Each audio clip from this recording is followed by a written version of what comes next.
안녕하세요. 오늘은 해월신사법설 강서 11번째 시간으로 1954년 갑오년을 가리키는 구마이당로에 대해서 말씀드리겠습니다. 1954년 갑오년은 1894년 갑오 동학 농민운동 이후에 딱 일갑이 지난 60년 지난 갑오년입니다. 그래서 이 9마리 말 구마가 어떤 의미인지 오늘은 풀어보고, 양이 좀 방대하여 2시간 두 차례 쪼개서 하도록 하겠습니다. 이 구마는 황극신 천자신하고 관련된 이야기입니다. 그래서 명나라 만력제, 그리고 숭정제, 명나라의 마지막 황제인 숭정제와 그 다음에 청나라의 마지막 황제인 광서제, 이런 이야기들, 그리고 이분들 두 분의 모셨던 이 만동묘에 대한 이야기, 그리고 그 화양구곡의 제5곡의 석벽에 새겨져 있는 비례부동 옥조빙호, 이런 거에 대해서 얘기를 하도록 하겠습니다. 이게 무슨 의미가 있는 것인지. 우리는 아무튼 해월신사법설 강서 중에 10구 중에 1945년 의류년에서 1954년 갑오년까지 이 10년의 고난의 시기, 우리나라 입장에서는 가장 힘든 시기죠. 그거를 이 10구로서 앞으로 오는 일에 대해서 하늘에서 해월신사한테 계시로서 내려준 얘기인데, 이 도수를 10구를 풀어보다 보면 상제님의 뜻이 어떤 것인지, 그리고 증산상제님의 종통이 어디로 간 건지가 명확하게 드러납니다. 이 강서를 보게 되면 이 도수를 다 풀어가신 분이 바로 조종산 옥황상제님이시죠. 그래서 지금 이 도수를 풀어가신 분이 옥황상제님, 도주님과 도전님에 대한 얘기입니다. 그래서 강서를 잘 이해하시게 되면, 종통이 어디로 갔는지, 상제님의 종통이 어디로 갔는지 그냥 명확하게 알 수 있습니다. 이걸 아무도 다룬 사람도 없지 않습니까? 해월신사께서 이 강서를 10구를 받으셨는데, 해석을 이쪽에 있는 부분이 천도교에서 해석해 놓은 것인데 너무 엉뚱합니다. 예를 들면 오늘 구마이당로는 9마리 길에 당도하다, 이런 뜻이라고 하는데 과연 그런 뜻인지 오늘 보도록 하겠습니다. 지금 핵심 표현이 구절이 49년 기춘년부터 54년 갑오년까지인데, 이 보시면 전국시대의 제나라, 연나라, 초나라, 오나라, 춘추전국시대의 이 나라들, 그리고 중산국, 이 토끼, 용, 5마리 뱀, 구마, 이런 표현으로 12지지에 있는 동물로서 오는 세상을 위해서 설명을 하셨다고 하는데, 보시면 이게 지금 우리나라 6.25 전쟁 시기입니다. 그러면서 오선 위기가 갖춰지고 오행이 제자리를 찾아갑니다. 그러면서 중앙 토자리에 황극신이 응하는 얘기입니다. 지금 이 도수가 풀어져 가는 게. 천도교나 동학에는 오선위기란 말이 없습니다. 그래서 이 사람들은 이게 뭔지 모르죠. 아무튼 최시영 선생은 이 강서 10구를 받아놓긴 하셨지만 그거에 대해서 아무 말씀이 없으시고, 천도교에서도 저게 무슨 말씀인지 전혀 알지를 못합니다. 왜 그러겠어요? 상제님에 대해서 전혀 모르기 때문에 그러죠. 그래서 증산상제님을 이해하고 최재우, 최시영 이렇게 오는 과정을 이해를 하면 다 맞춰집니다, 이게. 그래서 상제님을 모르기 때문에 이 구절들이 해결이 안 되고, 이 도수들은 누가 푸셨냐? 도전님께서 다 푸신 겁니다. 그래서 오늘은 이 54년도 구마의동로인데, 보시면 제나라, 연나라, 초나라, 오나라 이 네 방위가 갖춰지면서 중앙으로 토가 자리를 잡고, 그 자리는 용, 천자를 상징하는 용이 패택의 용이 한수로 간다. 이 한수는 유방의 봉지였던 한수를 의미하는 게 아니고 여기서는 우리나라 한강을 의미합니다. 그래서 천자신이 우리나라로 응한다는 의미입니다. 그게 임진년이었고, 그리고 이 다섯 제후들은 다시 오사로 받아서 이 주변 사강, 이 나라들은 이 한반도를 차지를 하지 못한다. 그래서 그 아무도 차지하지 못하기 때문에 대가가 없다. 그래서 이 제연초오를 오사로 받은 거죠. 그리고 이 오사는 계자주고사의 청명과 그리고 한식의 기원인 계자주약이라 하면서 그 오사가 나온다고 그랬죠. 이 구마도 다른 의미가 있습니다. 그래서 구마라는 건 9마리 말인데요. 보통 왕들이 끄는 말이 그 8마리 준말을 보통 가지고 있는데, 그래서 서주의 모광이나 이성계 같은 사람도 8마리의 준말을 가지고 있었다, 이렇게 표현을 하는데, 그보다 더 많은 사람, 보통 서양에서는 6마리를 말 정도로 의미합니다. 그러니까 최고 많이 끌어도 서양 왕들은 주로 6마리 말이 끄는데 9마리 말이 끄는 경우는 거의 없는 건데, 하여간 이제 서경작기라는 책에 보면 전한에 제5대 황제 한문제, 이 한문제가 9필의 준말을 얻었는데 세계에 제일 가는 명마였는데 이름이 부운, 적전, 절군, 일표, 자연, 노기총, 용자, 인구, 절진, 이렇게 9마리 말을 가지고 있었대요. 보통 이제 이성계는 8마리의 명말을 가지고 있었다 하고요. 그리고 이 9마리 말에 대한 얘기들이 두보에 보면 두보가 시를 쓸 때 말에 대한 주제로 굉장히 많이 썼어요. 근데 이 애왕손이란 스프레자의 왕손, 전란으로 이제 죽은 왕손들을 슬퍼하다라는 시 제목인데, 애왕손이란 시에서 그 9마리 말에 대한 얘기가 나옵니다. 시가 길어서 그냥 짧게 그 구절만 이제 인용을 했습니다. 그래서 금편 단절 구마사, 이게 어떻게 된 얘기냐면 알록산이 이제 침입을 하니까 당현종이 도주하느라고 왕선들을 미처 챙기지도 못하고 황급히 도주하느라 황금 채찍, 금편이 단절 끊어지고 구마 9마리 말이 모두 죽었다. 그래서 이게 서양에서는 9마리 말이 끄는 마차들이 없는데, 중국에도 거의 없는데, 이 9마리 말이 끄는 마차가 실제로 있었는지, 아무튼 여기 두보의 시에 보면 나옵니다. 그래서 황금 채찍이 끊어지고 9마리 말이 모두 죽었다. 그래서 이 구마는 황제의 말 또는 황제를 의미하게 되었습니다.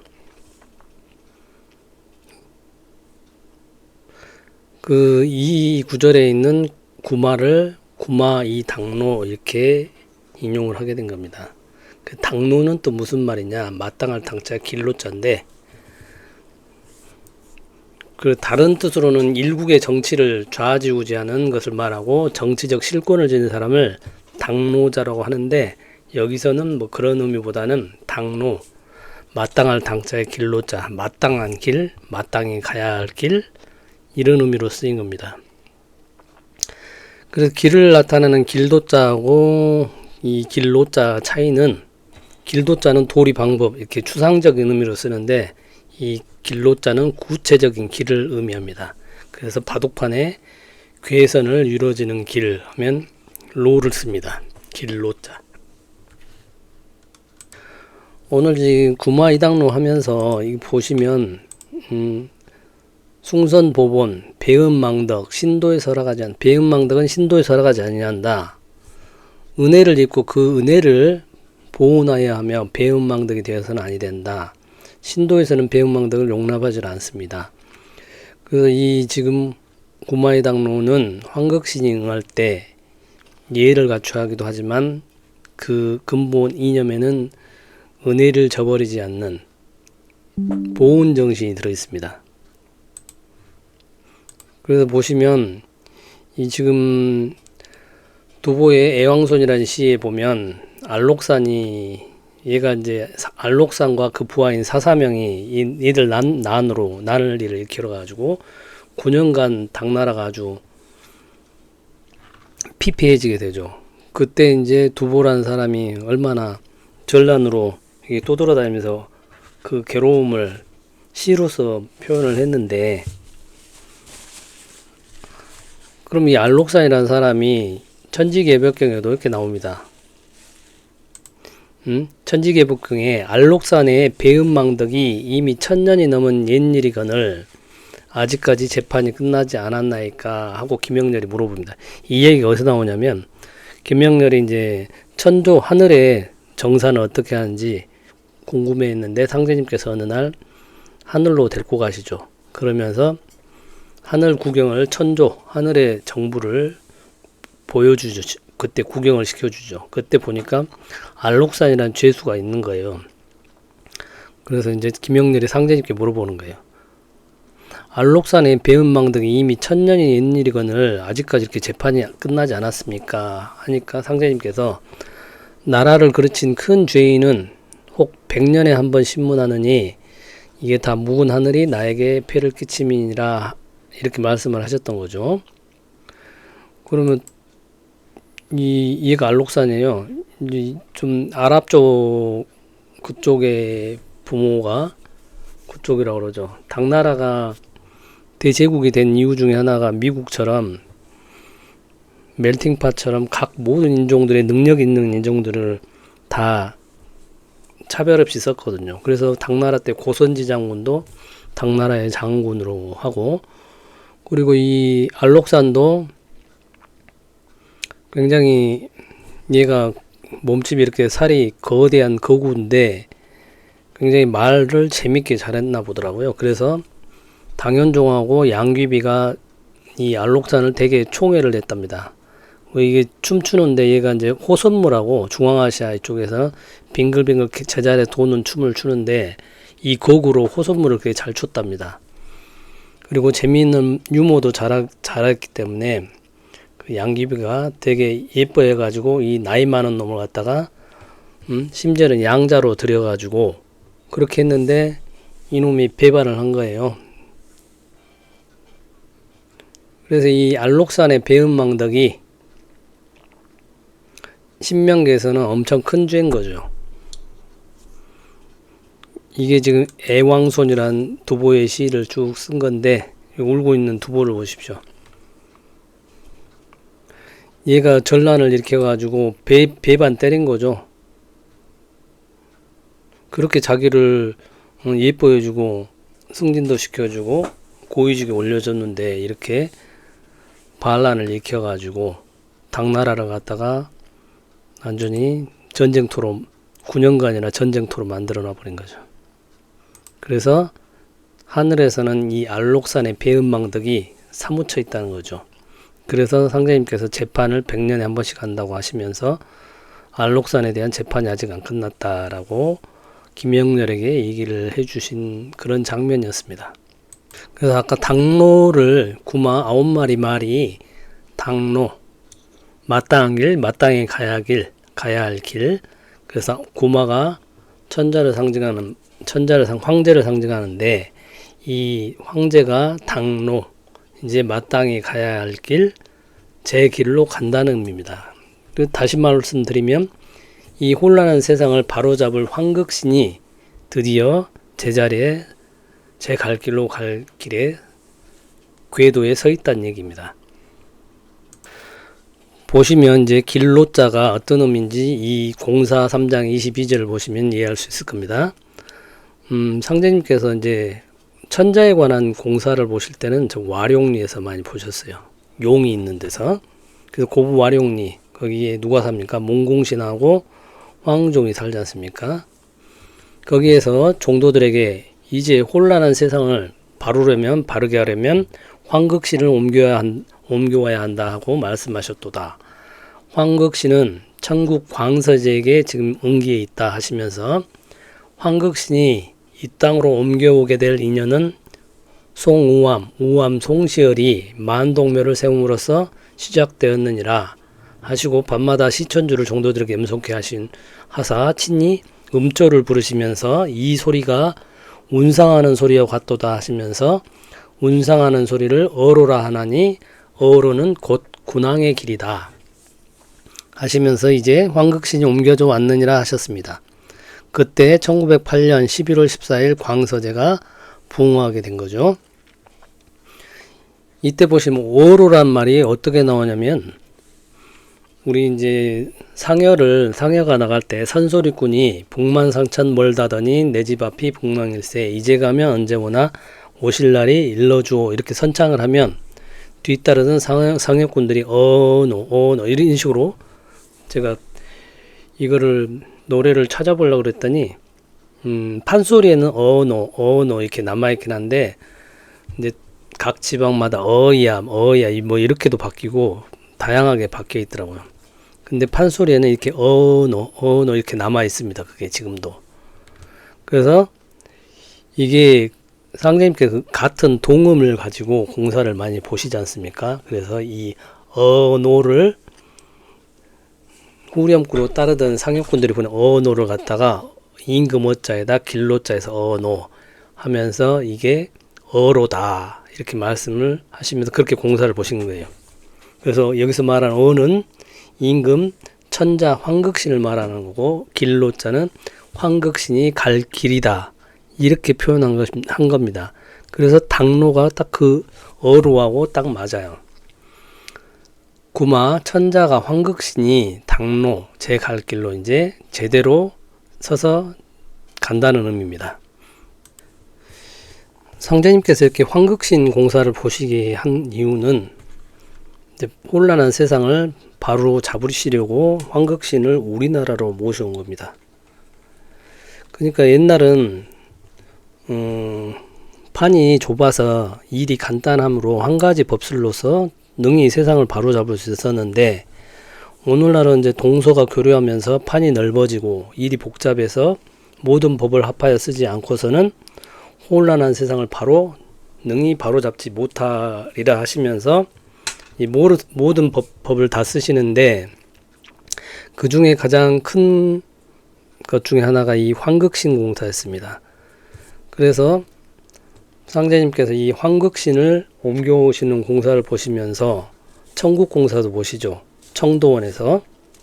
그래서 황극신을 지금 현재 이제 중국 이제 천자들한테 이렇게 응기되어 있는 명나라 때에 있는 예를 들어서 명나라 때는 뭐 만력제 마지막 숭정제까지 이렇게 그 뒤에 응기되어 있던 황극신이 이제 청나라로 넘어가면서 마지막 황제였던 광서제 부인은 사실상 마지막 황제라고 하는데 광서제에서 끝나죠.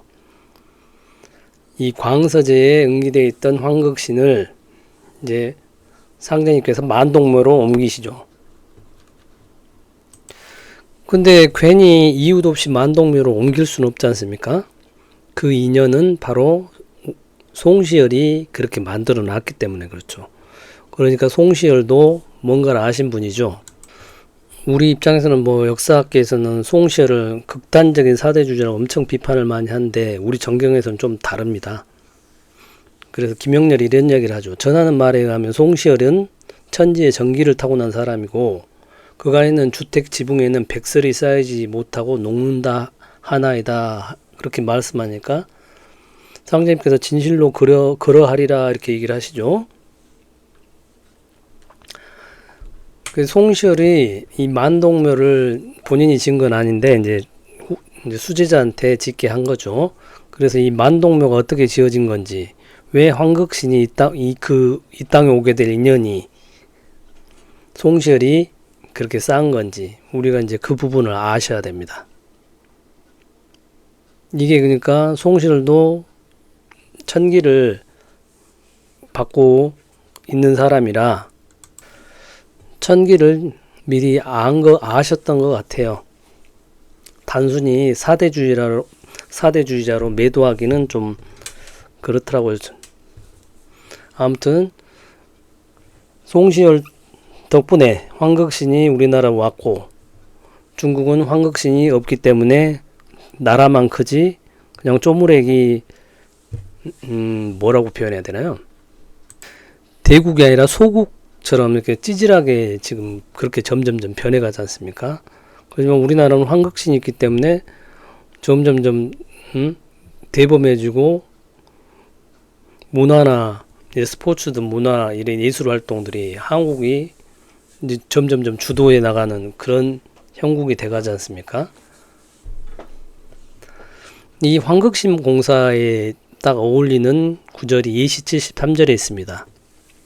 상제님께서 신도로서 크고 작은 일을 다스리면 현묘 불측한 공이 이룩되나니 이게 바로 무유해하니라 하시면서, 신도를 바로잡아 신의 세계를 바로잡아 모든 일을 도의에 맞춰서 한량없는 선경의 운수를 정하리니 제 도수가 돌아닿는 대로 새 기틀이 열리리라. 그래서 모든 법을 합하여 쓰지 않고서는 혼란을 능히 바로잡지 못하리라, 이렇게 73절에 말씀하세요. 저기 구마이당로 당로가 바로 저 말씀입니다. 제 도수가 돌아닿는 대로 새 기틀이 열린다. 구마이당로의 당로가 이렇게 철도 레일을 쭉 깔아놓은 겁니다. 설계도를 쫙 깔아놨는데 이제 거기다 기차가 굴러가기만 하면 되는 거죠. 이제 황극신을 우리나라에 모셔와가지고 제자리에 상제님께서 그렇게 프로그램을 짜 놓으신 거고, 상제님께서 짜 놓으신 거고, 실제 그 프로그램을 스타트를 시키신 분이 이제 도주님이신 거죠. 그걸 어떻게 푸셨는지 이제 차차 풀어보기로 하고, 그 다음에 상제님께서 고부하액을 겪으시면서 서양에서 이제 신명이 너무 오미라 이렇게 말씀하시는데, 다른 이제 대순정경이나 천지개법경에서는 저때 천자신명이 넘어온 것처럼 이렇게 묘사가 되어 있어요. 근데 제가 저번에도 얘기했지만 이걸 명확히 구별을 해야 됩니다. 제왕 신명인지, 그리고 천자신은, 저는 이렇게 해서 그래요. 천자신은 우리 이제 정경에서는 천자신은 바로 황극신을 얘기한다. 그리고 제왕신은 그냥 왕이죠. 왕을 했다가 돌아가신 분들, 이런 분들은 그냥 제왕신인 거고, 황극신은 따로 계시는 거죠. 그게 천자신명인 거죠. 그러니까 참 신명이 참 다양한 거죠. 우리가 이제 몰랐던 중천신, 황천신, 정말 다양한 신들이 다 나오지 않습니까? 그러듯이 우리가 이제 고부하액을 겪으시면서 상제님께서 불러 모으신 신들은 선천에 억울했던 제왕신들, 그리고 응기하지 않았던, 나중에 응기하기로 했던 장상신들, 선천에 어마어마하게 한 맺혔던 장상신들, 그 신들이 고통을 아시고 고부하액을 겪으시면서 다 풀어주시죠. 그때 이제 그 원한 맺힌 선천에 3족을 멸하고 10족이 멸물자를 당했던 그 억울했던 신명들이 상제님께서 저 고부하액, 그리고 도주님께서 부산화액, 도전님께서 청주화액을 겪으신 모습들을 보시고 이분들이 이제 우리나라로 다 응기해서 넘어오십니다. 그 도수가 지금 54년에 또 한번 펼쳐지는 겁니다. 그래서 고부화액, 도주님 겪으신 부산화액, 그리고 이 54년에 이제 마지막으로 도전님께서 청주화액을 겪으십니다. 그래서 보시면 다른 정경에서는 뭐 대순이나 천지개벽경 보면은 뭐 증산도, 도전도 마찬가지고 천자신명이 뭐 다 구분이 안 가게 써놨어요. 천자신하고 환극신하고 무슨 차이가 있는지도 의미가 없게 이렇게 표현이 되어 있는데, 그러니까 자기 논리대로 명확하게 쓰시기만 하면 됩니다. 저는 근데 환극신은 천자신이다. 그리고 제왕신들은 또 따로 있다. 그렇게 말씀드립니다. 이런 문제가 생깁니다. 이 만동묘에는 여기 가운데는 신종왕제, 신종만력제를 모셨고, 이제 그 다음에 근데 옆에는 세 개가 있는데 누가 계신지 저도 모르겠어요. 아무튼 가운데는 신종만력제가 계시고 신이 그 초상화가 있더라고요. 그 다음에 여기에는 그 숭정제를 마지막 명나라 마지막 자결한 숭정제를 두 분을 모신 게 이 만동묘입니다. 근데 여기다가 상제님께서 광서제를 이리 모신 게 아니에요. 이게 아닌 거죠. 광서제를 모신 게 아니고 여기에다가 환극신을 모신 거예요. 광서제는 그래서 그냥 왕이었던, 죽으면 이제 제왕신인 거죠. 이분은 제왕을 했던 신인 거죠. 근데 이분을 모신 게 아니고 만동묘에는 기존에 두 분을 만력제와 신종만력제와 의종, 숭정제 두 분을 모셔놨던 데에다가 환극신을 여기다 응기를 해놓은 거죠. 상제님 공사로. 그 차이가 있습니다. 자, 그러면 이 도주님께서 1954년 이 갑오년에 어떤 공사를 보셨는지 이제 여기서 만동묘 가서 공사를 보셨는데 그 구체적으로 살펴보겠습니다. 태극징경이 이렇게 나옵니다. 갑오년에 원저 취성 후에 설날 치성 마치시고 금년도수는 구마이당로다. 구마이당로라 이런 말씀을 하셨단 말이에요. 근데 아무도 구마이당로가 뭔 말인지를 모르시죠. 출처도 모르고. 도주님께서 분명히 올해는 구마이당로 도수라고 이렇게 얘기를 하셨다니까요. 근데 구마이당로가 뭔 말인지를 모르니까 어디서 출처가 어딘지도 모르니까 아무도 알려고 하지 않지 않습니까? 근데 이게 바로 해월신사법설 강서에 있는 마지막 구절이랍니다. 거기에 있는 거예요. 이때 이제 도전님께서 아라사 군대가 내 군사니라 하셨던 상지님께서 말씀하셨던 그 구절을 가지고 국가보안법 위반으로, 당시에는 저번에도 말씀드렸다시피 6.25 전쟁 때도 그랬지만 6.25 끝나고 나서도 우리가 반공이 국시지 않습니까? 조금이라도 의심 가면 다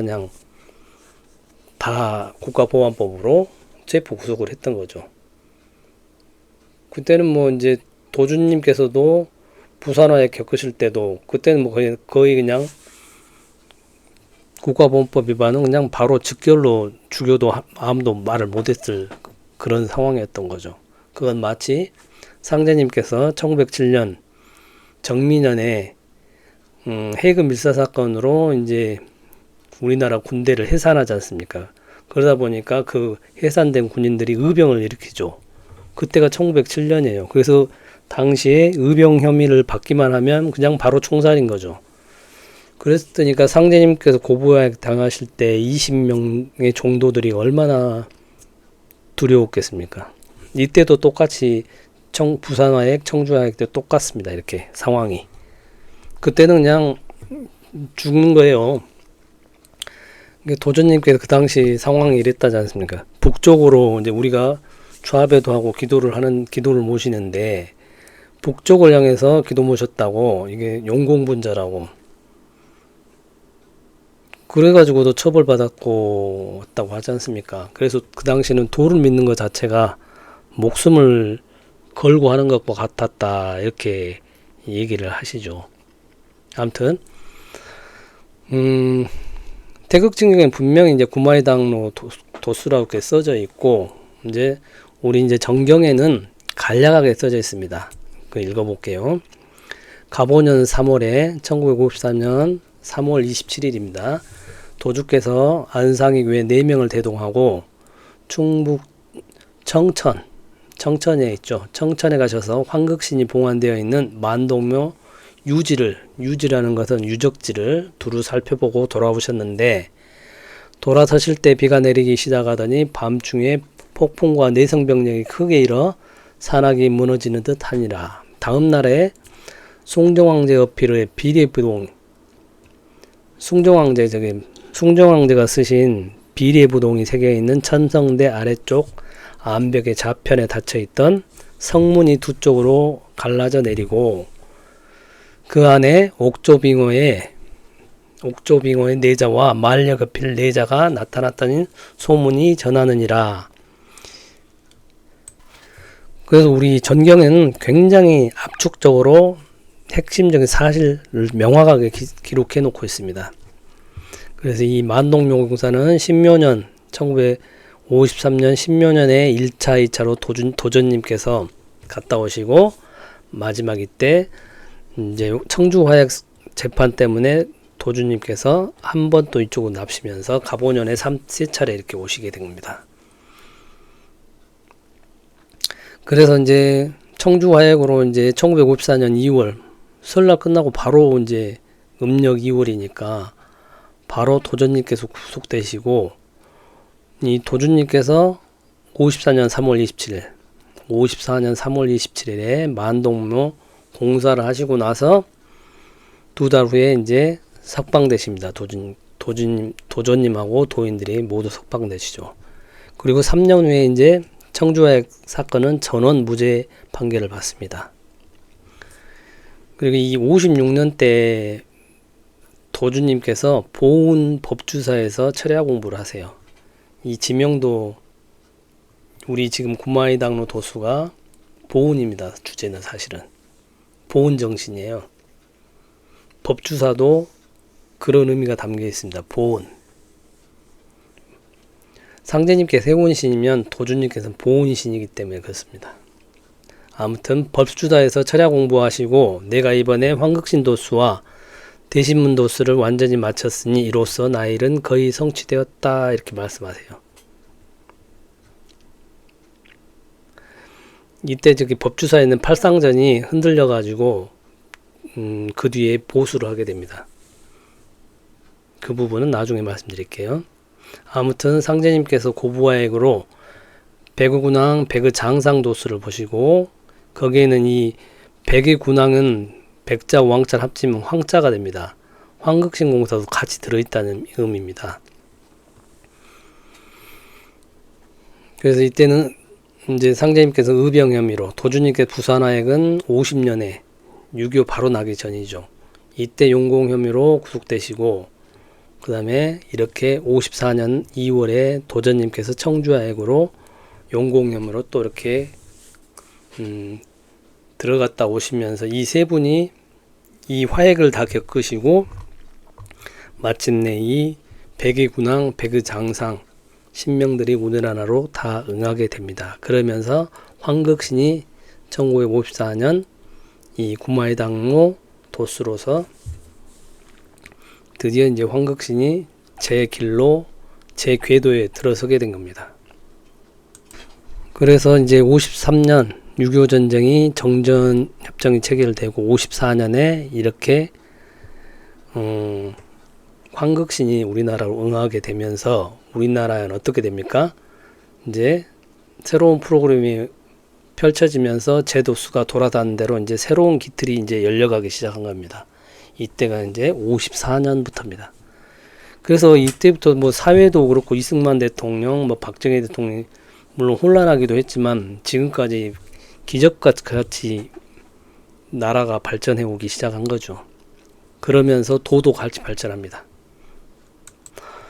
그리고 우리 정경에는 도주님의 만동묘 공사가 너무 심플하게 나왔죠.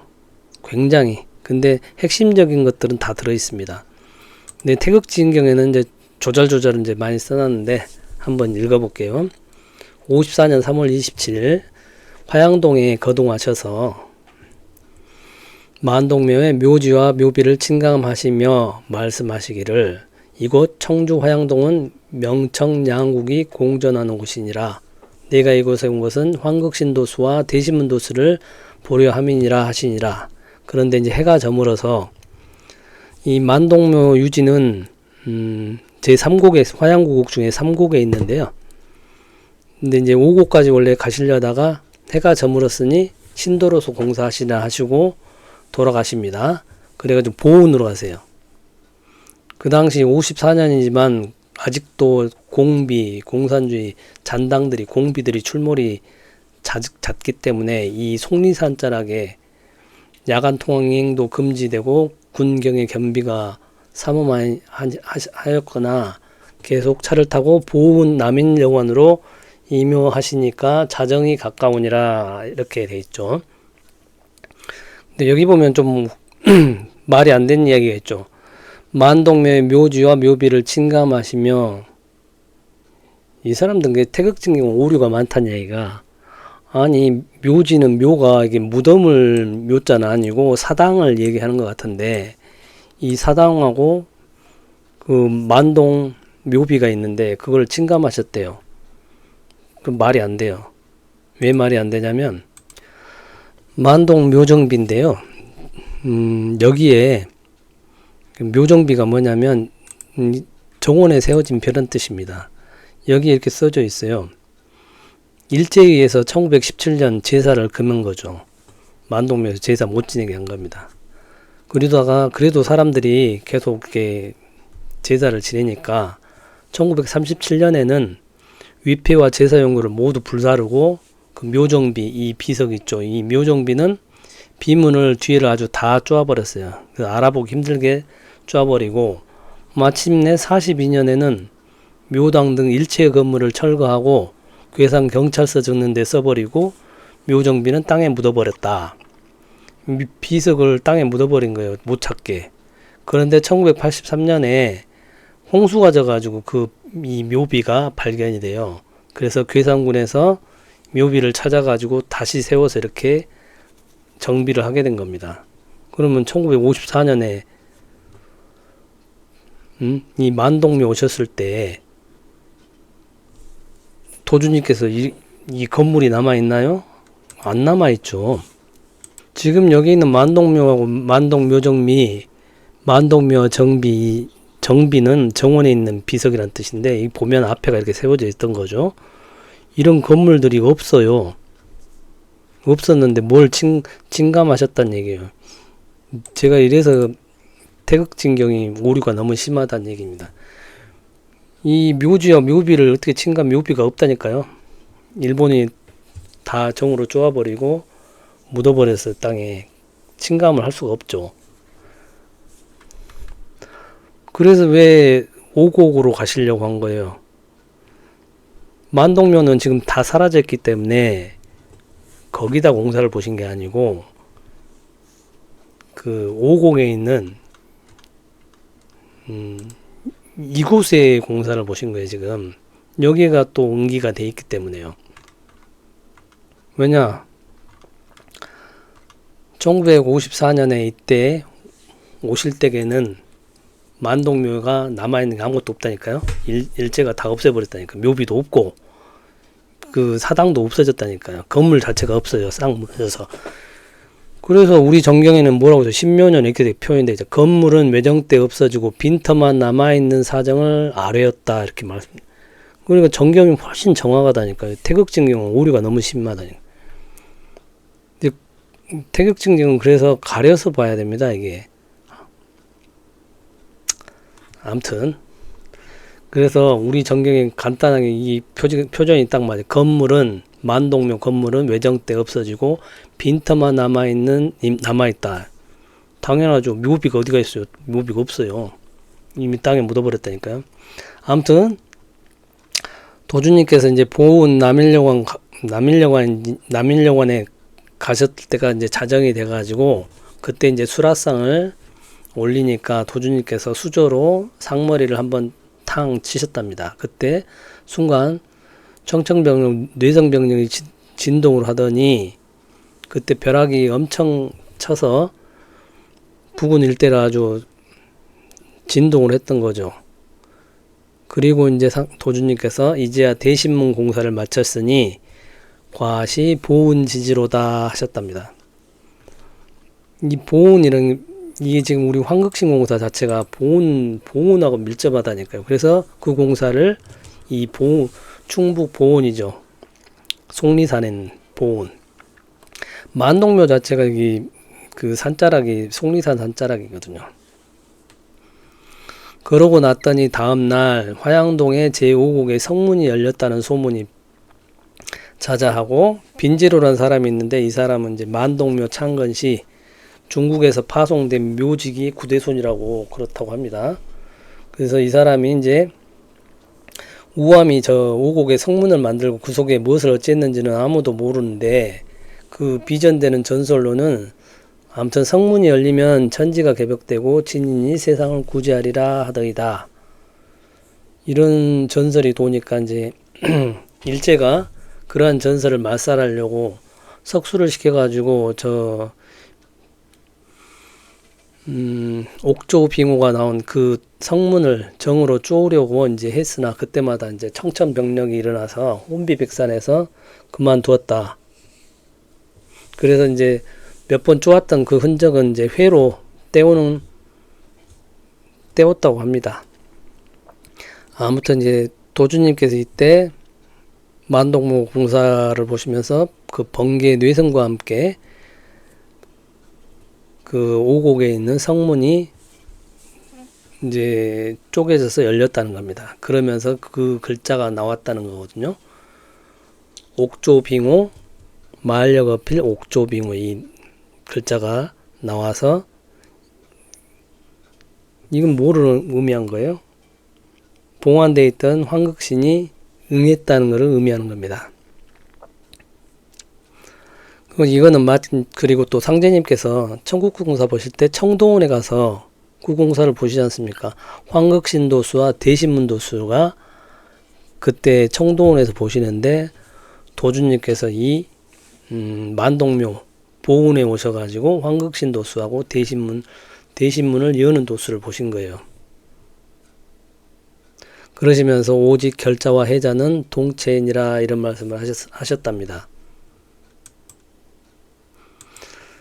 그래서 이 대신문 공사가 마쳤다라고 하는 부분은 우리 전경에는 이렇게 표현이 되어 있어요. 굉장히 은유적으로 교훈 2장 51절에 부산 대신동의 산비탈 판자촌에 큰 불이 갑오년 3월에 일어나니라. 이때 갑오년 3월 27일 만동묘 공사를 보셨기 때문에 갑오년 3월에 대신동에 큰 불이 났다는 거죠.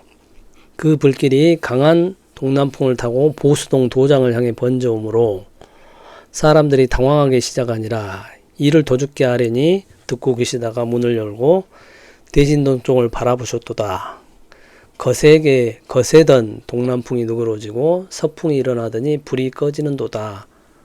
이렇게 표현이 되어 있어요. 굉장히 운유적으로 완곡하게 표현되어 있죠. 이렇게 부드럽게 표현하다 보니까 참 사람들이 이해하기가 어렵죠. 이렇게 다 풀어놓고 보면 아, 이걸 말씀하시는구나 이해가 가는 거예요. 자, 이제 만동묘하고 화양구곡이 뭔지 대충 이제 실제로 뭐 가볼 수는 없기 때문에 지도를 놓고 보도록 하시죠. 이 산이 지금 송시열이 우암이 이 속리산 자락에 있는 이 도명산, 낙명산, 무용봉 이 산자락에다가 이 계곡이 있는데 참 계곡이 저도 너무 좋더라고요. 너무 좋아요 여기. 그래서 이 계곡에다가 9곡을 만들어 가지고 이름을 다 붙였습니다. 1곡이 경천벽, 2번이 두 번째가 온영담, 3번 계곡이 읍궁암이라고 해가지고 여기에 지금 화양서원 만동묘를 여기다 지었습니다. 여기가 서원인데 여기에 만동묘를 지은 겁니다. 만동묘를 지어가지고, 근데 만동묘를 송시열이 지은 게 아니에요. 송시열의 뜻에 따라서 수제자인 권상아가 지은 거예요.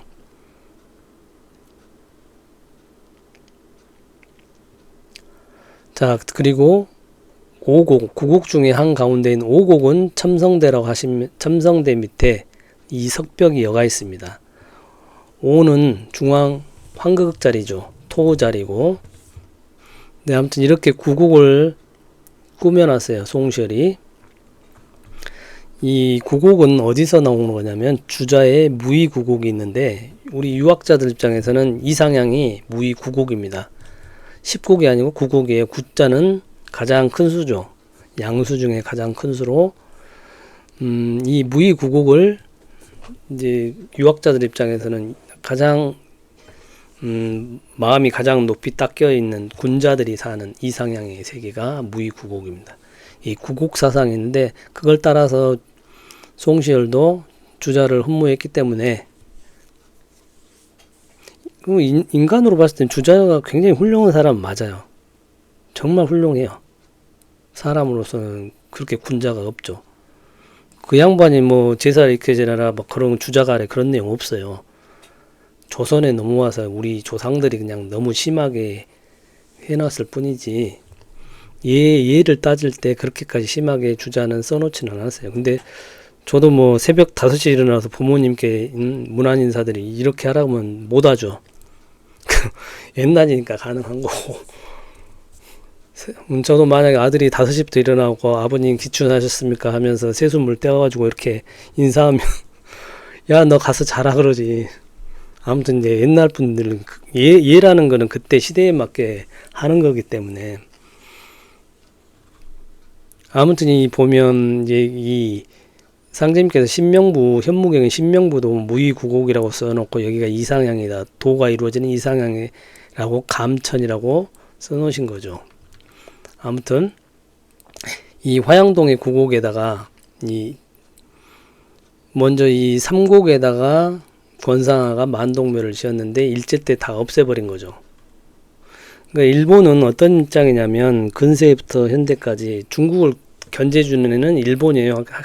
하여간 우리가 못하는 소리 일본은 다 하거든요. 그래서 이제 일본이 강화도 제약부터 시작하면서 청나라하고 관계를 끊게 만듭니다. 야, 너희들도 자주 독립국인데 왜 청나라에 굽신거리냐. 그래서 독립을 시켜줘요. 그래도 계속 민비까지 청나라에 계속 아부하고 동학군을 진압을 못해가지고 청나라의 원국까지 파견하다 보니까 청일전쟁까지 나게 되는 거지 않습니까? 하여튼 그거를 철저하게 계속 청나라하고 관계를 단절시키게 한 게 일본입니다. 왜 너희들은 그렇게 사냐. 아무튼 일제시대 내내 그랬어요. 그러다 보니까 이 만동묘도 없애려고 일제가 그렇게 애를 썼던 거고요. 아무튼 이 삼곡에다가 이 만동묘를 권상아가 송시열의 뜻에 따라서 권상아가 지었던 거고 근데 도주님께서 이 만동묘 공사하실 때에는 이 만동묘가 없었죠. 비도 없고 아무것도 없었던 거예요. 그래서 도주님께서는 그래서 이 벽에 새겨놓은 글씨들은 없을 수가 없으니까 여기를 두고 공사를 하신 거예요. 다음 시간에도 계속 얘기하겠지만 이 만동묘가 뭐냐. 그거는 왜 지었냐 저기를. 그냥 송시열이 사대주의자 모아사상에 빠진 애라서 그렇게 지었냐. 저도 처음에 옛날에 역사를 잘 모를 때는 그렇게 생각을 했어요. 근데 보면 볼수록 단순히 그냥 모아사상 때문에 중국애를 사대를 하기 위해서 그랬던 것만은 아니더라고요. 그 부분은 이제 다음 시간에 얘기하고 아무튼 임진왜란 때 명나라가 파병해주고 식량 원조해줬던 그 은혜를 이 만력제가 그렇게 해줬거든요. 그 은혜를 너무 고마워했던 게 송시열이. 그래서 이거는 그 은혜는 갚아야 된다 해가지고 만력제하고 그 손자인 숭정제가 자결해서 비명에 이렇게 돌아가시는 걸 너무 안타깝게 생각해가지고 송시열이 이제 숙종 때 사약을 받고 이제 정읍에서 죽을 때 그때 이제 수제자 권상학에게 내가 이 사당을 세워서 만력제하고 숭정제를 황제를 두 분을 그 은혜를 갚기 위해서 제사를 지내려고 했으나 이를 이루지 못한 채 이렇게 죽게 되었으니 그대가 그쪽 김씨 일가와 민씨 양가의 자손들과 상의해서 꼭 두 분을 모셔서 제사를 꼭 지내줘라 이렇게 자기 수제자한테 당부를 합니다.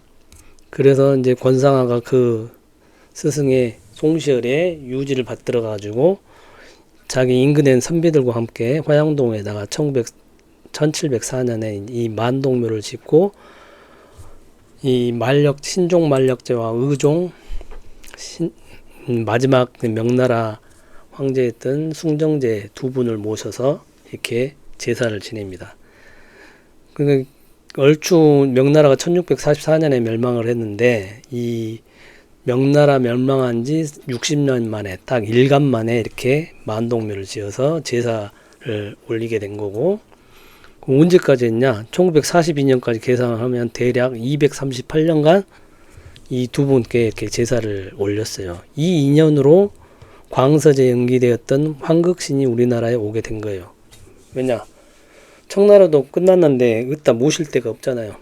상제님께서 그래서 이리 와라 그래서 이쪽으로 보낸 거죠. 그래서 민간에서는 이렇게 송실의 제자가 권상아가 만동묘를 지었는데, 이제 그 부분은 송실이 숙종하고도 얘기를 했죠. 그 은혜를 어떻게 다 갚냐. 일단 숙종도 맞다.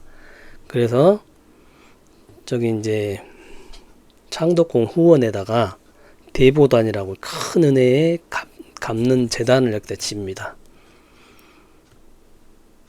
이렇게 지어놨는데 1908년에 이제 이게 폐지가 됩니다.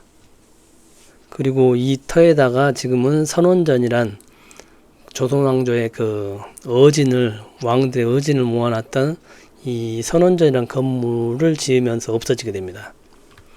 지금 이게 만동묘에 있는 신종 만력제의 그 어진입니다. 이게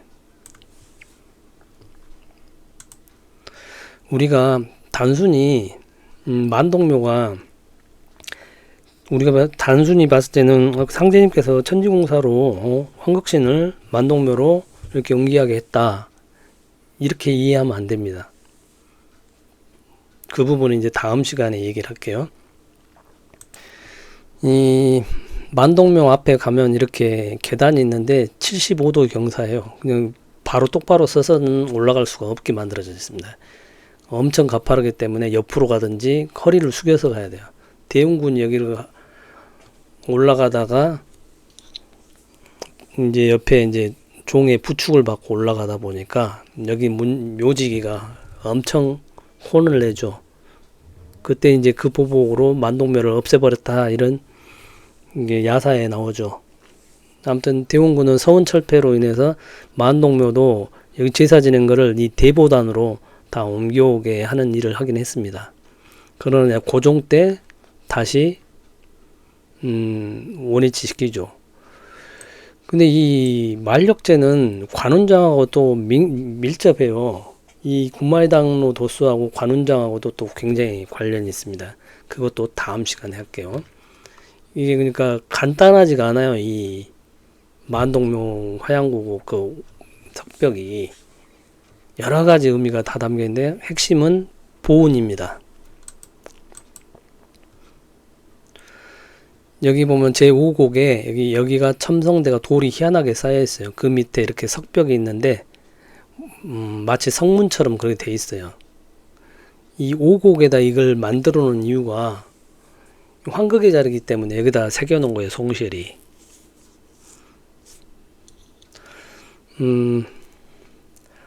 하여간 이 황극신 응기하는 공사를 보면 이제 동국비서 이런 얘기를 하시거든. 상제님께서 우리끼리 일을 했으나 나의 일은 판밖에 있단 말이다 하시면서, 이손안, 이게 이제 가고치기 진주놀이 하시면서 한 말씀이세요. 이손안에 무엇이 있는 줄 아느냐? 우리가 방 안에서 일을 두고 마당에서 야자친단 말이다. 방 안에서 상제님께서 종도들하고 이렇게 꼼지락꼼지락 천지공사를 보셨어. 근데 그 현상은 밖에서 이렇게 벌어진단 말이에요. 종도들은 자기들이 다 뭘 한 것 같은데 사실은 밖에서 벌어져. 이게 판밖의 신명계의 일이다 보니까 이런 거죠. 그러니까 만동묘 내동 이야기하다가 사실은 일이 벌어진 거는 이 화양동 석벽 제5곡에서 이제 도주님께서 이렇게 보여주시는 거예요. 마치 그거 같습니다. 보시면 여기가 첨성대, 오곡인 첨성대, 이게 석벽이고, 석벽이, 이게 첨성대 보면 돌이 희한하게 이렇게 쌓여 있습니다.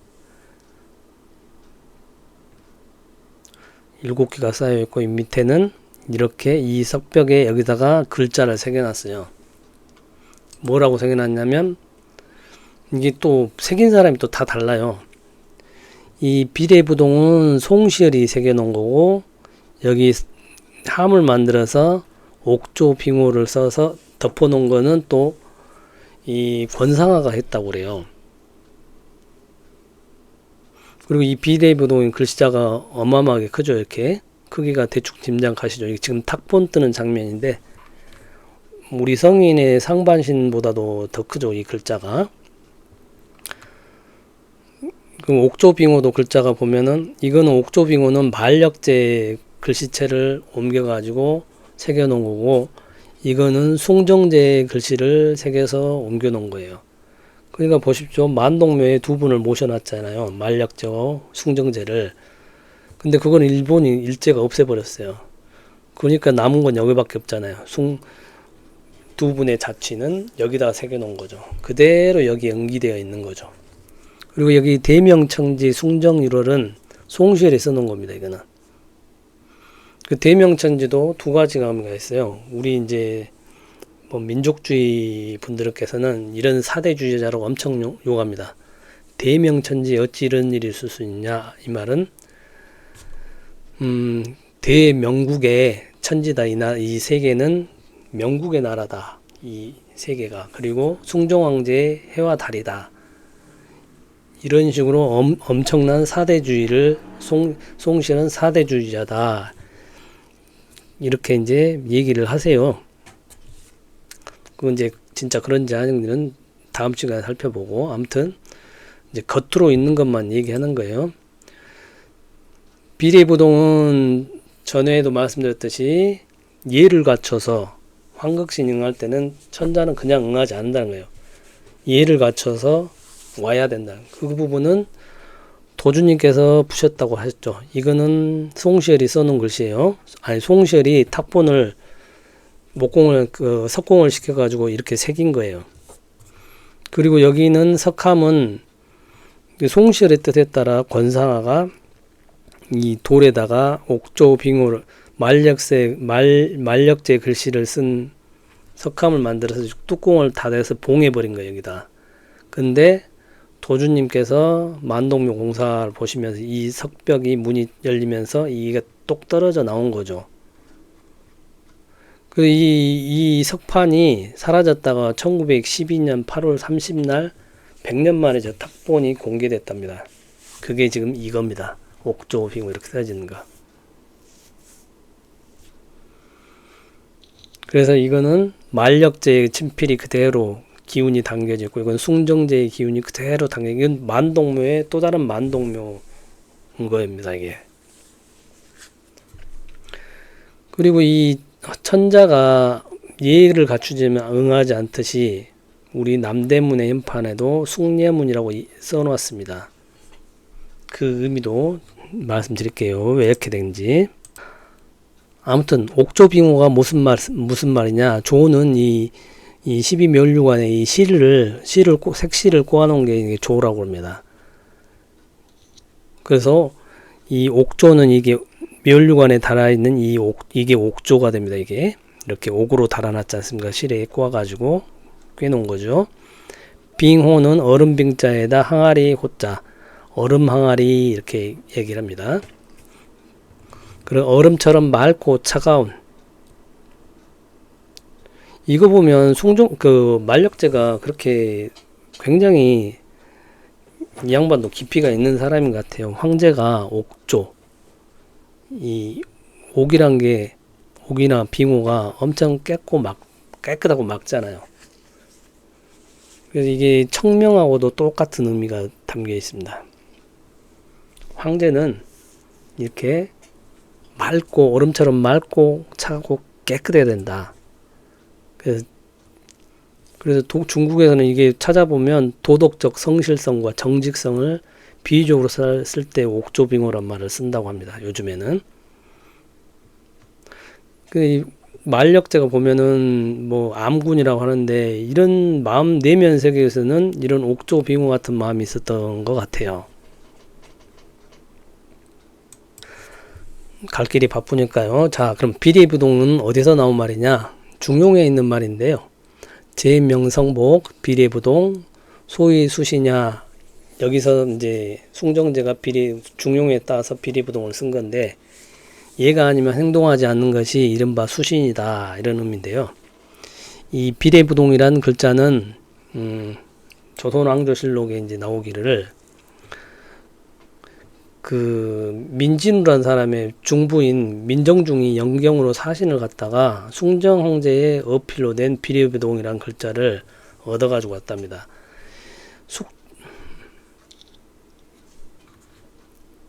숙종 때면 이미 이제 명나라를 멸망하고 청나라가 있는 시대인데, 이 사람들이 그래도 조선에서는 왜 이렇게 저 마지막 황제의 글씨를 이렇게 가져왔겠어요? 고마워서 그런 거예요.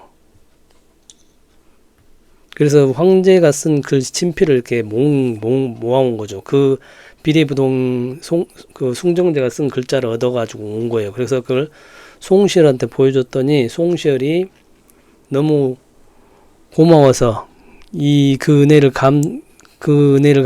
그래서 만동묘도 나중에 세워지면 여기다가 석벽에다 비례부동을 그대로 오곡에다가 새겨놓습니다. 영원히 있지 않겠다는 거죠. 그리고 여기다가 암자를 조그맣게 지어놨죠.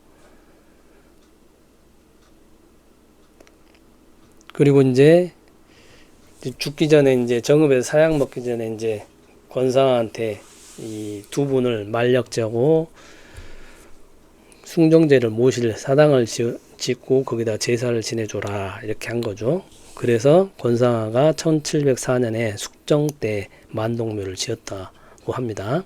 이 비례부동, 그래서 저기 중용에 있는 글을 숭정제가 친필로 쓴 글자를 그대로 탁본을 또 왔다가 여기다 송시열이 새긴 겁니다. 그럼 여기 만력제가 쓴 옥조빙호는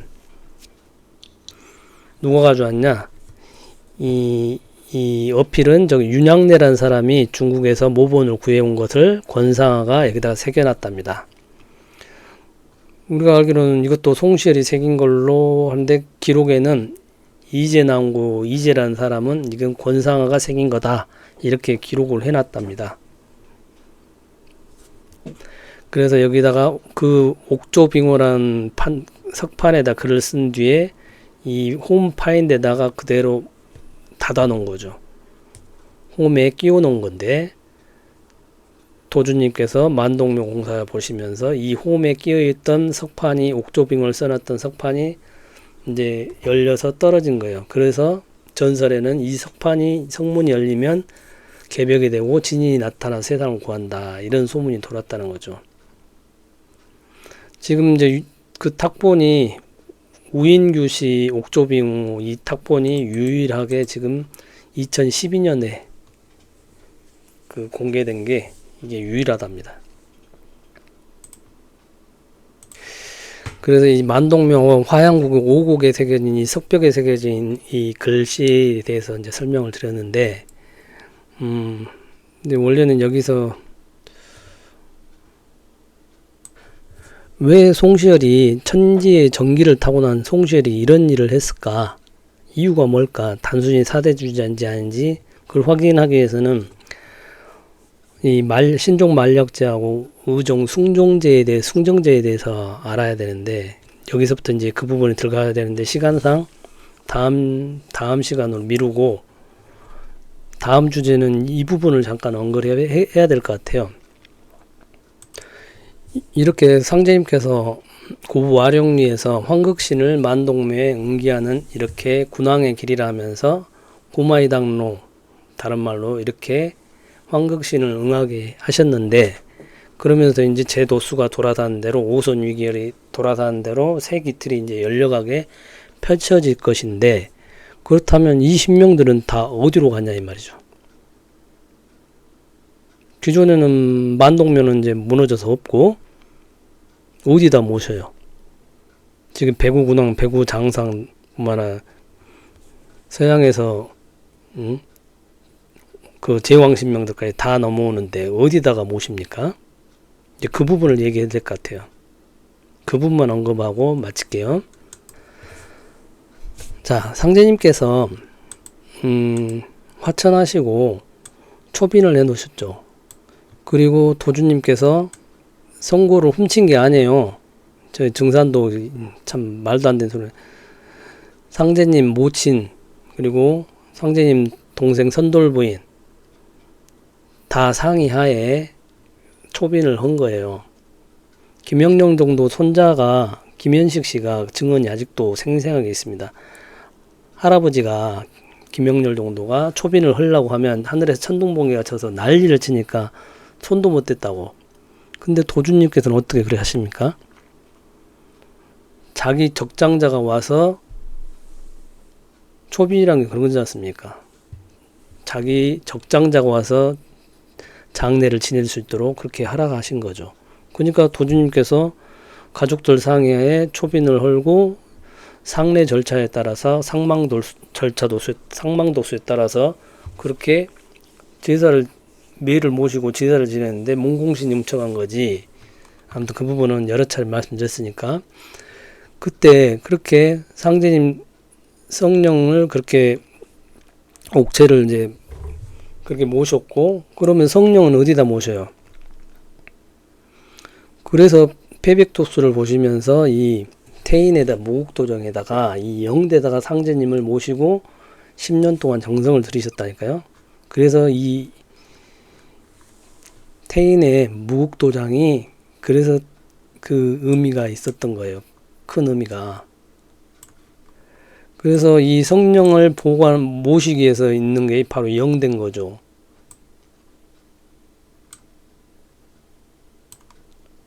그러면 지금 황극신이든 망국제왕신이든 왕후 장상신들 다 어디다 모셔요? 그래서 영대를 그래서 1948년을 강서에서 이렇게 표현하죠. 창서의 소득이라고.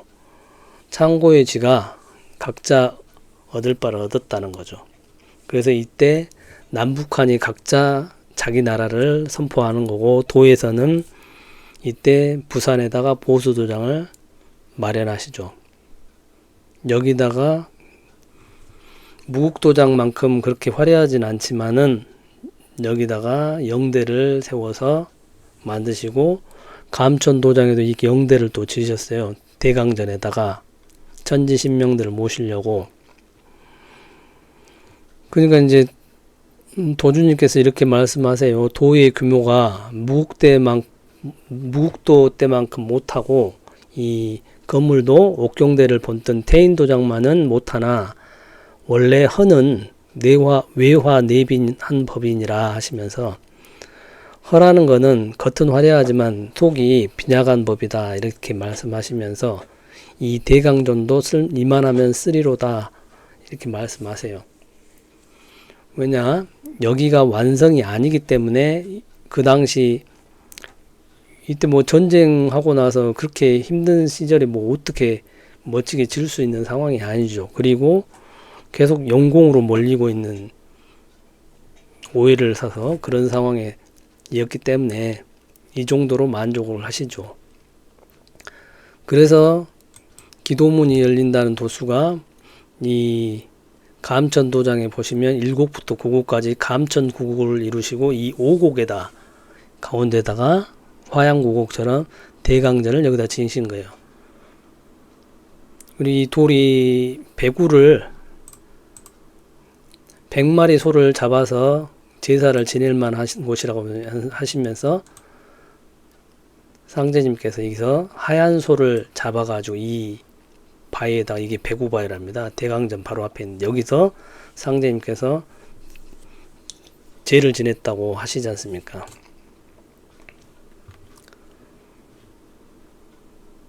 그래서 이 황극신이든 모든 대신명들을 부산에서 넘어오지 않습니까? 부산에서 보수정에 보면 저기 영도 넘어서 부산항에서 보면 저 배들이 다 몰려오지 않습니까? 6.25 때? 그 배 타고 다 넘어온 신들이 다 어디다가 모셔놨냐면 이 대강전에 다 모신 거라니까요. 이 우곡에 있는 감천궁 우곡에 모셔놨어요. 그리고 이제 이거는 이제 감천도장 태극도 당시 시절에 이제 도전님 댁이었답니다. 이게 그래 도전댁이라고 써졌지 않습니까? 여기 보면 이 감천에 보면 판자촌 집이 이렇게 이 6.25 끝나고 나서 일이 옮기셨는데 참 고생 엄청 많이 하셨죠. 이렇게 얻은 도주님께서 그 고생해서 현무경에 있는 신명부에 있는 이 감천 도장을 얻으세요. 천하의 명당입니다. 여기 그 보시면 아예 한문으로 감천이라고 써놓고 생긴 것도 아주 똑같이 생겼지 않습니까? 이게 위성으로 찍은 부산에 있는 감천 태극도장이에요. 아예 그러니까 그 상제님께서 현무경에다 이렇게 신명부로서 이 도장을 점지를 해놓으신 거고, 이 천장길방한 자리이기 때문에 이거는 진인만인 찾아서 쓰실 수 있는 거지 않습니까? 그래서 이 감천은 감천도장 도주님께서 여기다가 천지대신명들을 다 모셔놓은 거예요. 천지신명들을 다 모시고 나서 진법이 완성되고 나서 공부를 한 거예요. 근데 도가 특이하면 도는 계속 변해요. 구변구복도수라고 하지 않습니까? 여기서 감천도장 그렇게 신명부까지 있는 이 멋진 도장이 여기가 끝이 아니라는 거예요.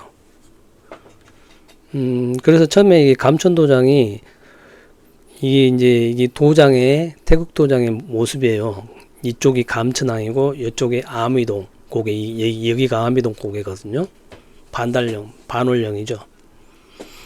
처음에는 이제 이게 배의 형상이었는데 뱃머리가 이쪽으로 가 있었는데 이제 도전님께서 태극도 이끄신 10년 동안 여기다가 진양원 빨간색으로 이 청학관 이런 거 지으신, 이게 도전님께서 이제 건물을 지으신 거예요. 이렇게 다 짓고 나니까 뱃머리가 저기 감천항 쪽으로 돌아갔더라. 이렇게 배가 이렇게 감천항 쪽으로 뱃머리가 돌려져 있더라. 그 당시 그래서 윤영준 보전께서 당시 목수를 하셨던 분이 쓴 글이 있어요. 도전님께서 갑자기 이제 떠나시는데, 감천 태극도장을 떠나시는데, 그래서 이분이 저기 천마산에 가서 내려다 봤더니 도장의 배가 마치 감천항으로 나가는 모습으로 형국으로 변해 있더라. 근데 도전님께서 이미 그 말씀을 하셨다는 거예요. 이제 뱃머리는 돌렸다. 배는 만선이 되면 뜨느니라. 이 말씀을 하신 거예요. 이건 마치 상제님께서 우리 원평에다 살림을 차려놓고 이 길이 남조선 백길이라 짐을 많이 실어야 떠나리라 이렇게 말씀하시죠. 그러면서 대지는 일행 30리라 이렇게 하세요. 원평의 30리가 태인이에요. 태인. 이렇게 배가 떠난 거예요. 배가 그냥 단순히 물질적인 보이는 배도 있지만 이렇게 도장을 의미한 의미도 있어요. 그래서 이 배의 모든 신명들이 다 타고 떠나는 겁니다. 지금 이걸 뭐라고 그래요? 이 도수를 수륙병진도수 천자부회상, 다른 말로 금화교역.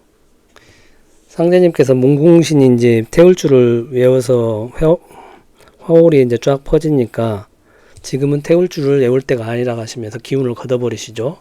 그러면서 태울 줄을 외울 수 있는 공사를 보세요. 그게 바로 기동부기고수 이서남이 통교. 이거는 이제 정역에 있는 금화 교역에 대한 얘기인데, 그 도수로 이제 기도문이 이제 기도 태울주가 효력이 나는 그 시점을 알려준 건데, 그때 이제 천자부 회상 도수, 수륙 병진 도수 이렇게 보시죠. 상제님께서 동국약방에서 출발해서 군산항에서 인천항까지 숭례문까지 이렇게 중국도장까지 가시는 길, 그리고 육지로는 대전역에서 이렇게 서울역까지 해서 신명이 양쪽으로 가는 거예요. 이걸 보고 뭐라고 하시냐? 부산에서 서울로 가는 도수다. 서울로 어디로 가냐? 서울 도장 도수다. 이렇게 얘기를 하세요. 왜 서울로 가냐? 이제 황극신도 다 왔잖아요. 그러면 이제 서울에 가서 서울 경자, 그래서 상제님께서 서울 경자 가진 사람을 이름으로 공사를 보시지 않습니까? 법이란 것은 도주님께서 다 짜놓은 진법이 펼쳐지기 위해서는 어디로 가야 돼요? 서울로 가야 되는 거죠. 그래서 법이란 것은 서울로부터 비롯해서 만방에 펼쳐나가는 것이다 하시면서 서울 경자 가진 사람의 이름을 기운을 쓴다고 하시면서 수명서, 대학교, 복록소 이렇게 공사를 보시죠. 그러면 왜 상제님께서는 공사를 군산에서 봤는데 이게 군산하고 부산하고 뭔 상관이냐? 이런 의문이 들죠. 그러니까 아까 청도원도 보시면 상제님께서 공사를 어떤 지역으로 가서도 공사를 보실 때 그곳에 직접 안 가세요. 그냥 음의 같음을 취해서 음동을 취해서 음의 같음을 이용을 해서 공사를 보시죠. 그래서 예를 들어서 일본지기를 뽑을 때 신호가 고배죠. 일본말로는 그 음이 같은 게 신호가 신방축이죠. 신방축. 우리가 방죽이라고 저수지라고 하죠. 근데 그 동네에 순천마을에 신방축이라고 있어요. 근데 신은 신자고 방죽은 해자 호자고 이렇게 맞추면은 신호가 돼요. 그리고 청주 청국공사 보실 때 천주 이제 만동묘 공사 보실 때 상제님께서 청주 만동묘로 가셔야 되잖아요. 근데 너무 멋이잖아요. 그러니까 청주 만동묘 가서 공사를 보신 게 아니고 어디서 보세요?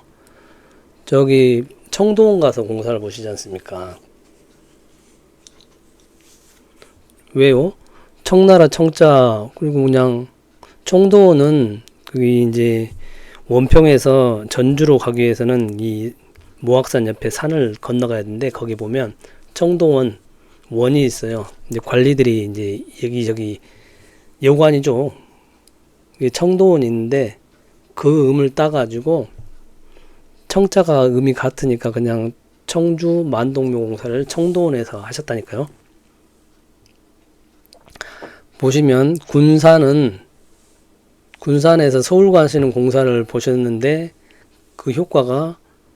이 효과가 부산에서 부산 감천도장에서 서울 중국도장으로 옮겨지는 이런 결과가 나타난단 말이에요.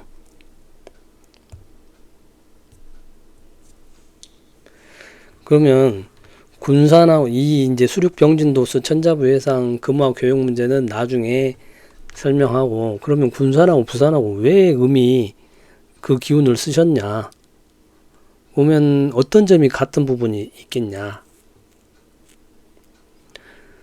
이게 도전님께서 분명히 말씀하셨어요. 상제님께서 군산에서 수륙병진도수를 보신 것이 부산 공사를 의미한다. 즉 도전님께서 부산을 떠나서 되었던 것이고 내가 떠나니 신명들도 아미동 산 고개를 넘어서 다 떠나가더라 이렇게 얘기를 하신 거예요. 다 서울로 떠나오더라. 그래서 도전님께서 수리사에서 49일 동안 이제 불음불식 공부를 하시면서 중국동 도장을 마련하시죠. 천장길방한 중국동 도장에서 그 감천도장에 대강전에 있던 모든 대신명들을 중국도장 영대로 다 모신 거예요. 아무튼 여기서는 군산 부산까지 뭐 설명 이양 가죠 뭐. 이 군산이라는 의미는 물이 군자입니다.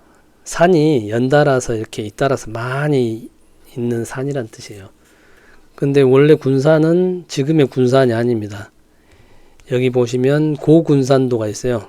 이 선유도 여기 말도 이게 우리 상제님께서 말점도 가서 정배 보시는 유배 가시는 공사를 보시지 않습니까?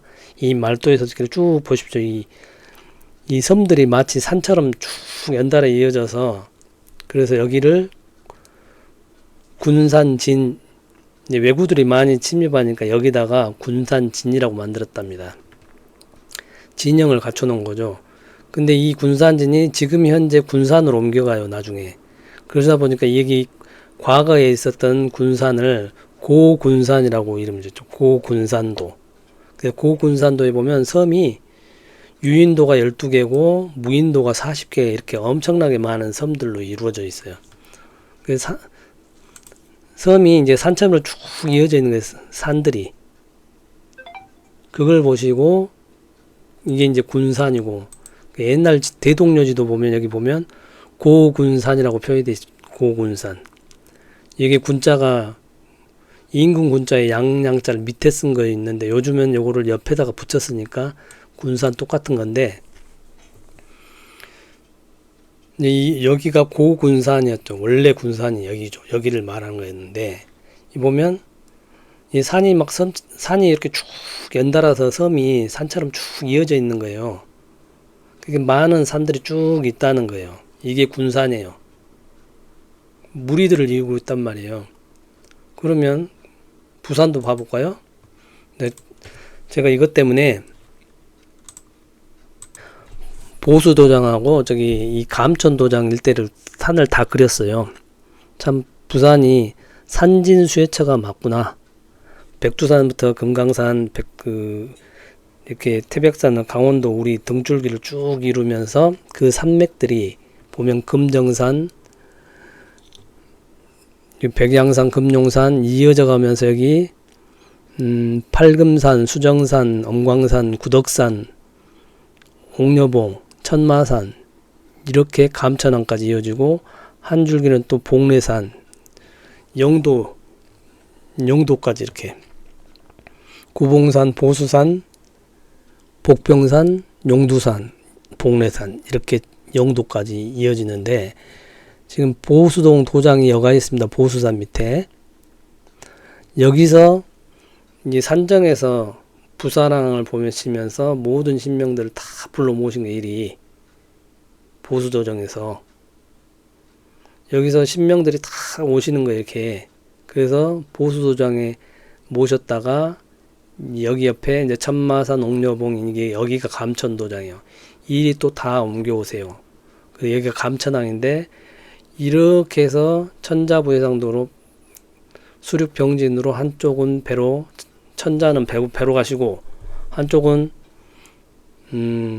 육지로 가시고 보시면 부산이 얼마나 산이 많아요. 이렇게 저도 이걸 제가 지도를 다 그려보면서 놀랐어요. 야, 부산은 진짜 산이 다 끝나고 이제 바다로 사해용항하고 이어지는 이 바다고 바로 태평양으로 연결되지 않습니까? 이게 참 천하의 영국인 멋진 동네긴 하다. 부산이 뭐 자세한 내용은 나중에 하고 아무튼 부산에서 이 서울 가는 도수라고 말씀하시는데 이게 바로 수륙병진 도수예요. 이 부산하고 군산은 보면 사실 똑같은 거예요. 상제님께서 부산 공사를 군산에서 하셨구나. 그렇다니까요. 이 수륙병진 도수가 군산에서 하시지만 이게 부산에서 이 감천도장에서 이렇게 수륙병진으로 한쪽은 천자부해상 되고 그렇게 하는 거예요.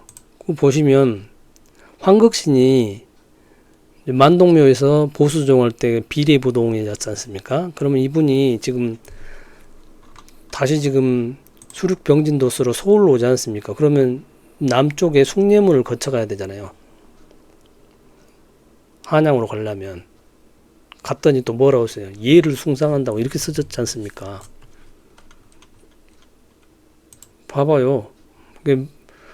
화양국의 오곡의 석벽의 비례부동이나 남대문의 숭례문은 천자가 오기 때문에 그래서 상제님께서 천자부해상이라고 신혼일 보고 써서 붙여놓으라고 하지 않습니까? 천자께서 지금 배 타고 오신다. 예를 갖춰라. 숭례문 일로 오시지 않습니까? 그리고 황극신이 처음에 비례부동 도수에 그 다음에 숭례문 이렇게 해서 들어오는 거예요. 서울로. 제가 뭐 말도 안 되는 소리 하는 건 아니지 않습니까? 아무튼 현판 중에 이 현판은 양녕대군이 쓴 건데 글씨가 추사 김정희 씨가 보고 이게 너무 명필이다. 양녕대군 명필이지 않습니까? 이분이 글을 썼는데 이렇게 세워서 썼어. 비례부동처럼 세워서. 그래서 이 현판이 보통은 다 옆으로 가로로 쓰여 있는데 왜 세로로 쓰여 있나? 특이한 케이스죠. 그래서 왜 숭례문은 세로로 쓰여 있냐? 그래서 설이 있는데 그 중에 하나가 이렇습니다. 남대문으로 이렇게 귀한 손님이 오심으로 이게 서서 맞이해야 예절에 합당하다. 그것 때문에 글씨를 숭례문 이렇게 세로로 이렇게 썼다라는 설이 있고, 또 하나는 한양에서 관악산을 내려다보면 진짜 관악산이 이글이글 불이 타는 형상이에요. 그 남쪽은 화기를 상징하는데 화기가 너무 세요. 그래서 화기를 막기 위해서 남쪽은 화를 상징하지 않습니까? 오행에. 그래서 얘가 바로 불을 상징하기 때문에 남대문에다 현판을 세워서 관악산의 험한 불기운을 이 남대문에 예에 있는 불기운으로 막기 위해서 이렇게 세워서 썼다. 이런 설도 있고요. 정확하게 뭔지는 모르는데 아무튼 제가 봤을 때는 귀한 손님이 남대문으로 오시기 때문에 이 서서 맞이하는 것이 예절에 합당함으로 이렇게 숭례문도 이렇게 세로로 써놨다라는 설이 있는데 상당히 타당해 보입니다.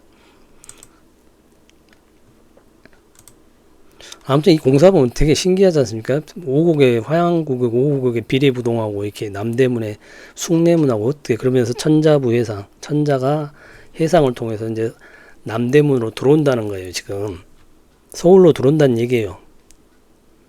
그 공사가 수륙병진도세요. 그럼 어디서 오냐? 바로 이 부산 감천도장에서 배 타고 천자 황극신이 숭례문 남대문으로 통해서 중국도장으로 이렇게 중국도장 영대로 가시는 형상입니다. 이게 이제 일제시대 때 남대문 모습입니다. 그때도 이렇게 양녕대군은 숭례문 이렇게 세로로 쓰여 있습니다. 그래서 이제 중국동 도장이 보면 이제 여기는 선녀포태열이라고, 우리가 지금 태인에 있는 무국도장도 보면 치마바위가 있어요. 큰 바위가 빙 병풍처럼 두르고 있는데, 보수도장도 이게 치마로 둘려서 치마바위 밑에다 그렇게 하셨는데, 그때는 왜 그러냐면 아직은 엄마 뱃속에 있을 때고, 이제 중국도장에서는 선녀가 여기가 배바위라고 합니다. 선녀가 얘를 낳는 형상이에요. 그러니까 중국도장 앞에 보면 이제 능동 어린이 대공원이 들어서면서 이제 얘를 낳은 형상입니다. 그건 지난 시간에도 했고, 이게 중국도장에서 여기가 끝인 줄 알았더니 그게 아니에요. 다시 이게 이제 지금 황극신하고 대신명들은 다 여주도장에 있는 이 영대에 모셔져 있습니다. 여기까지 오신 거예요, 지금. 그리고 이제 거기에서 이제 우리 도인들이 드디어 공부해서, 여기가 이제 금강산 도장인데 학사비천연입니다. 이제 학 타고 날아다니는 이제 도통한다는 의미가 담겨져 있습니다. 아무튼 오늘 1954년 구마이당무 도수가 바로 상제님께 말씀하셨던 황극신이 우리나라에 응한다. 그 과정을 지금 풀어가는 과정이 도전님께서 하셨던 도수를 푸셨던 모습들을 제가 설명을 했고요. 다음 시간에는 대체 왜 송시열은 이런 일을 했을까? 그리고 이 은혜에 대한 보답, 상제님께서 배은망덕은 신도에 설악지 아니한다 하시면서 이 보은정신, 그리고 상제님 도주님께서도 이 공사를 보실 때 보은에서 보셨거든요. 그 의미가 어떤 것인지 이 만력제하고 숭정제에 대해서, 이분들에 대해서 다음 시간에 어떤 의미가 있는 건지 계속 진행하도록 하겠습니다. 늦은 시간까지 감사합니다.